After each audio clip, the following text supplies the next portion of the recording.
గర్భిణీ స్త్రీలు బాలింతల ఆరోగ్య పరిరక్షణ లక్ష్యంగా ప్రభుత్వం అనేక సంక్షేమ పథకాలు అమలు చేస్తోందని వీటిని ప్రతి ఒక్కరూ సద్వినియోగం చేసుకోవాలని జిల్లా కలెక్టర్ రాహుల్ రాజ్ పిలుపునిచ్చారు. ప్రజాపాలన ప్రగతి ప్రణాళిక 99 రోజుల కార్యాచరణలో భాగంగా బుధవారం కలెక్టరేట్లోని ప్రజావాణి హాల్లో వైద్య ఆరోగ్య శాఖ ఆధ్వర్యంలో సురక్షిత మాతృత్వ దినోత్సవాన్ని ఘనంగా నిర్వహించారు. ఈ సందర్భంగా కలెక్టర్ మాట్లాడుతూ ఆరోగ్యవంతమైన కుటుంబం మరియు సమాజ నిర్మాణం తల్లి ఆరోగ్యంపై ఆధారపడి ఉంటుందని అన్నారు. వివాహానికి ముందు, తర్వాత మరియు గర్భధారణ సమయంలో తీసుకోవాల్సిన జాగ్రత్తలు, అవసరమైన వైద్య పరీక్షలపై మహిళల్లో అవగాహన కల్పించడమే ఈ సేఫ్ మదర్హుడ్ డే ముఖ్య ఉద్దేశమని వివరించారు. 99 రోజుల ప్రగతి ప్రణాళికలో భాగంగా నిర్వహిస్తున్న హెల్త్ వీక్ ద్వారా ఆశా వర్కర్లు, ఏఎన్ఎంలు గ్రామీణ స్థాయిలో ప్రజలకు నిరంతరం అందుబాటులో ఉండి ఆరోగ్యంపై చైతన్యపరచాలని సూచించారు. జిల్లా వైద్య ఆరోగ్య శాఖ అధికారి డాక్టర్ శ్రీరామ్, డీసీహెచ్ఎస్ శివదయాల్ మరియు వైద్య నిపుణులు ఈ కార్యక్రమంలో పాల్గొని గర్భిణీలకు కీలక సూచనలు చేశారు. తల్లి మరియు శిశువు క్షేమంగా ఉండాలంటే తీసుకోవాల్సిన సమతుల్య ఆహారం గురించి వివరించారు.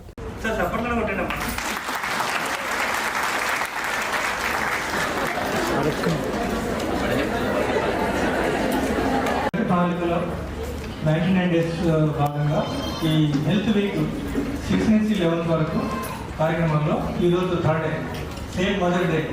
సో దాని మీద మేడం మనము ఓరియంటేషన్లో ఆమె అమ్మ వాళ్ళ ఇంటికి వెళ్తారా డెలివరీ అప్పుడు ఆమె తెలుసుకొని ఆమె యొక్క హిస్టరీ ద్వారా ఆమె బర్త్ ప్లాన్ అనేది చేస్తాం సార్.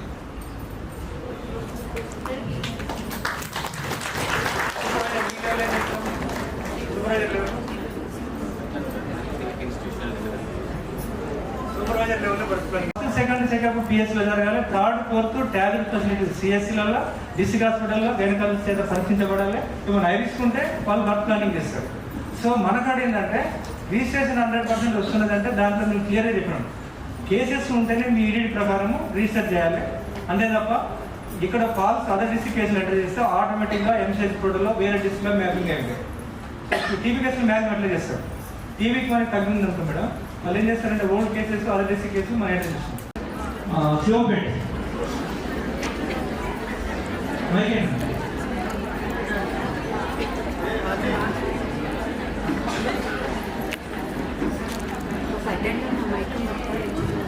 హెచ్బిఎన్సి చెకప్స్ ఒకవేళ పాస్ట్ హిస్టరీ చూసుకొని ఒకవేళ ప్రీవియస్ ఎల్ఎస్సిఎస్ కేసు అయితే ఇమీడియట్లీ ట్యాక్స్ ఫెసిలిటీకి మనము వర్క్ ప్లానింగ్ చేస్తాం సార్. ఒకవేళ ఏఎన్సీ ప్రైమరీ అనుకోండి, ఒకవేళ హై రిస్క్ ఒకవేళ షార్ట్ స్టేచర్ మేడం చెప్పినట్టు షార్ట్ స్టేచర్ అట్లాంటి కేసెస్ ఏమన్నా ఉన్నాయి కూడా అవి కూడా హై రిస్క్ కింద ప్లానింగ్ చేసుకొని మనం వర్క్ ప్లానింగ్ ట్యాక్స్ ఫెసిలిటీస్ చేస్తాం. ఈ ట్యాక్స్ ఫెసిలిటీస్కి ఎవరు తీసుకెళ్ళాలి, what is the purpose of work planning అంటే to enhance safe institutional delivery work planning మనం చేయడం జరుగుతుంది సార్.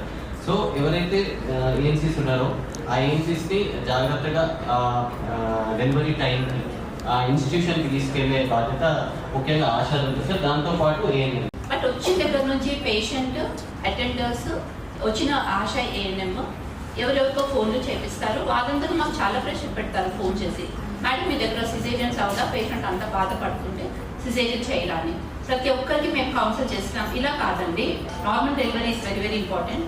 మేము ఓపిక మేము చేస్తామన్నప్పుడు మీరు ఎందుకు అబ్జెక్షన్ చేయాలి? So you should undergo normal delivery. Plus మనం ఆ ఫోన్ చేసిన పొలిటికల్ లీడర్స్ కానివ్వండి, ఎవరికైతే కానివ్వండి, వీఆర్ టెలింగ్ దెమ్. 6 విజిట్స్ చేస్తాము. ఒకవేళ సిజరీన్ అయితే మాత్రం 5 విజిట్స్ వస్తాయి మేడం. 42 డేస్కి మెడిసిన్ స్టార్ట్ చేస్తాం. ఓకే.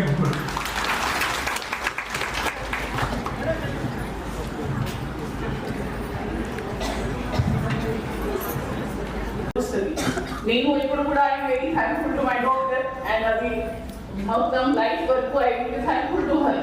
ఆమె వల్ల నేను హెల్తీ ఉన్నాను, నా పిల్లలు హెల్తీ ఉన్నారు. సో ఆ రకంగా మీరు మీ పేషెంట్స్తో పాటు రిలేషన్షిప్ ఎస్టాబ్లిష్ చేస్తే మీకు కూడా సాటిస్ఫాక్షన్ ఉంటుంది. సో మేక్ షూర్ మీరు సేమ్ పద్ధతిలో కంటిన్యూ చేస్తారు. మా తరఫు నుంచి మీ very happy. But I thankful to my doctor. Like ఆమె స్టార్టింగ్ నుంచి చాలా ఫాలోఅప్ చేశారు. ఇవి రిస్క్ ఫ్యాక్టర్స్ ఉండొచ్చు ఏజ్ పరంగా వేరే ఫ్యాక్టర్స్ పరంగా. సో ఆమె మంచిగా ఫాలోఅప్ చేశారు. ఇప్పుడు ఏది టెస్ట్ చేయాలి, ఇది చేయాలి, నేను కూడా అదే ఎందుకు చేయాలి ఇంత టెస్టింగ్. మేము ప్రెగ్నెన్సీ కదా చాలా మందికి అవుతున్నాయి రెగ్యులర్ పేషెంట్ లాగా నేను కూడా చాలా క్వశ్చన్స్ చేసిన, ఎందుకు చేయాలి ఇన్ని టెస్ట్లు, అనవసరంగా చేస్తున్నారు, అందరికీ ప్రెగ్నెన్సీ అవుతున్నాయి కదా. బట్ అవి కూడా ఎక్స్ప్లెయిన్ చేశారు.